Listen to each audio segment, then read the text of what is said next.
Kel67 Gaming here. Today, for those who don't know, is quite a special day. On this day, in 1992, Midway released the Mortal Kombat arcade game. That makes the game 25 years old. I grew up on the series. I was in high school when the first one was released, and although I may not have put quite as many 10 pences into the arcade machine as others, when the port came out on the Amiga 500, I played that thing to death. It's hard to believe that was 25 years ago now. So to celebrate, I thought I'd put together just a very short retrospective on the first game in this series. I hope you enjoy it.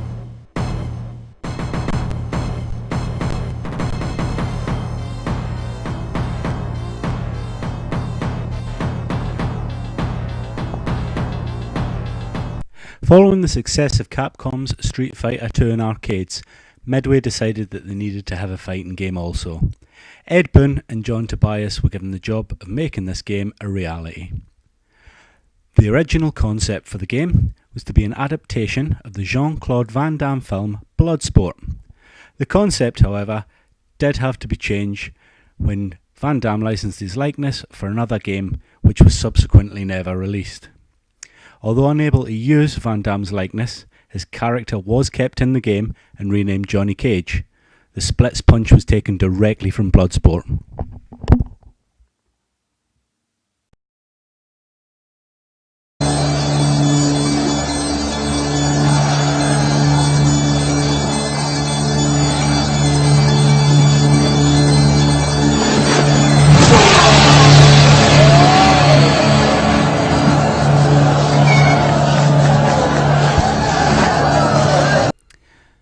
The game featured digitised actors as the various characters in the game, with the exception of Goro, which was a stop-motion model. This gave the game a more realistic look than Street Fighter's hand-drawn sprites. Due to the limitations of the hardware at the time, the roster of characters is small, with only 7 playable plus 2 unplayable. The number would have been smaller still had the team not used a technique called palette swap to use the same actor in the same outfit as multiple characters. Sub-Zero and Scorpion are the same actor, as well as the unlockable reptile, with just the colours changed.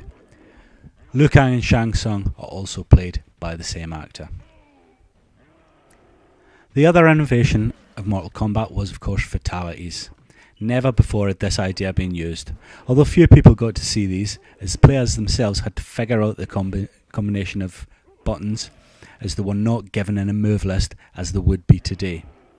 In a world without the internet, button combinations couldn't be shared easily either, but eventually magazines did start printing fatalities that had been discovered.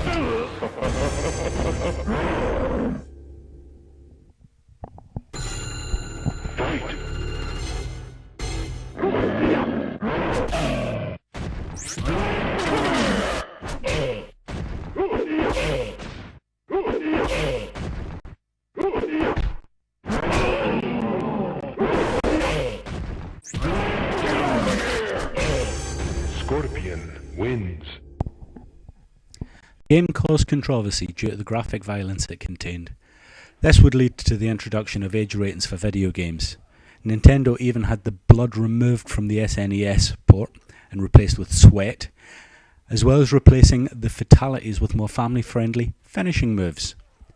Although it wasn't present by default in the Sega Mega Drive version, you could add blood by using the Abacab cheat. The reason it's the Abacab cheat is that Abacab was the name of an album by the band Genesis, which was in the name of the Mega Drive in North America. The controversy did nothing to halt the popularity of the game. In fact, it had the opposite effect.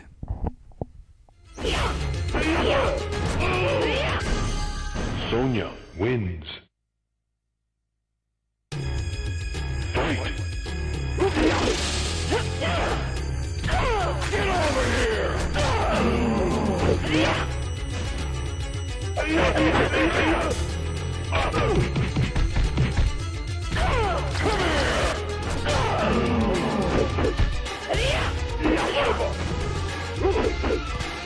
Finish her!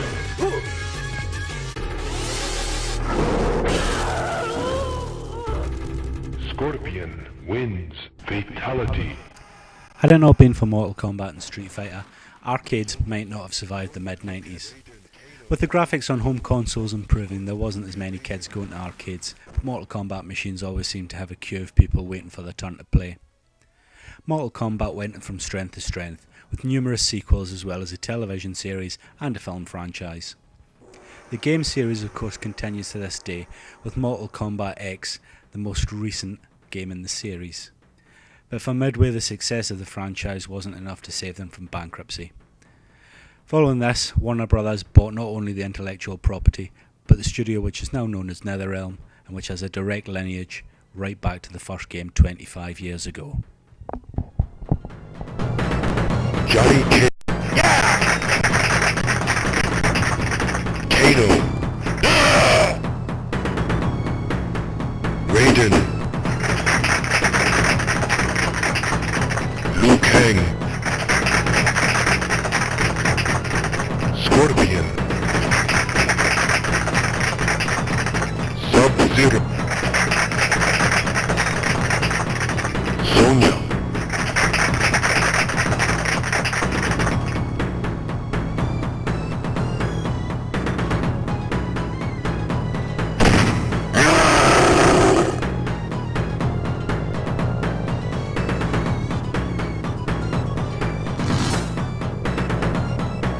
Well, I hope you enjoyed that very short little video about Mortal Kombat. Hard to believe that it has been a quarter of a century that the game has been with us. Obviously a massively influential game, along with Street Fighter of course. You could make the argument that in the 25 years since those two games came out, only Tekken has ever really come close, in terms of popularity, in terms of money earned. So there we go. If you haven't already, please give the video a like, please subscribe to the channel, and we'll see you next time.